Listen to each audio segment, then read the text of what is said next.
Alors il faut dire que la situation aux États-Unis incite aussi à la prudence. L'Amérique est frappée par une sévère crise du marché immobilier après la faillite d'une importante société américaine de crédit, mais aussi avec la baisse du marché qui est saturé. Des centaines de milliers de petits propriétaires qui avaient emprunté à risque pour acheter leur logement sont menacés aujourd'hui de se retrouver à la rue, contraints de vendre pour éponger leurs dettes. Philippe Rochaud et Grégory Brault.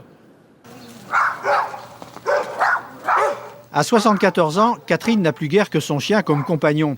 Elle habite cette maison du Bronx, achetée il y a 37 ans et payée 15 000 € à l'époque. Elle en vaut 400 000 aujourd'hui. Mais Cathy et son époux ont fait des emprunts à risque pour payer leur maison de 120 mètres carrés, financer des travaux et surtout la maladie de son mari. Cathy l'a soigné pendant 11 ans. Il est mort du diabète il y a 6 mois. Quand il est tombé malade et ensuite moi, et qu'on a perdu notre travail, on a dû faire emprunt sur emprunt. Et maintenant, j'en arrive à devoir 300 000 €. Dans le quartier de Cathy, des centaines de petites gens ont dû se résigner à vendre leur maison. Car aux États-Unis, des prêteurs se proposent de racheter votre dette, ce qui, au bout du compte, va vous endetter encore plus. Et si les banques ne soutiennent plus les sociétés de crédit à risque, comme celle-ci qui vient de faire faillite, alors tout s'effondre. Cathy a trouvé chaque fois une société pour racheter sa dette, mais la valeur de sa maison a baissé ces derniers temps avec la chute du prix de l'immobilier. On lui demande des comptes. Si je vends la maison, où est-ce que je vais aller? C'est toute ma vie ici. J'y ai vécu 37 ans. Si je pouvais y rester encore un peu plus, ça serait tellement bien.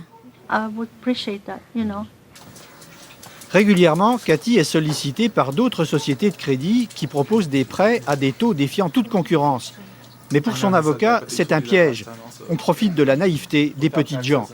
Il y a pas mal de prêteurs qui prêtent sans vérifier la capacité de l'emprunteur de repayer la dette. Alors, par exemple, dans le cas de Madame Desprospos, comme beaucoup d'autres gens, tant que la maison vaut plus que la dette, ils prêtent, même que en fait, l'emprunteur ne pourrait jamais repayer le prêt. Cathy ne désespère pas de trouver un autre créditeur, mais elle ne peut offrir que ses 500 € de retraite par mois pour financer un nouveau prêt. Tant que le marché de l'immobilier grimpait, les gens qui avaient emprunté pouvaient couler des jours tranquilles. Mais la confiance est à présent brisée et ce sont plus de 2 millions d'Américains qui risquent de se retrouver à la rue.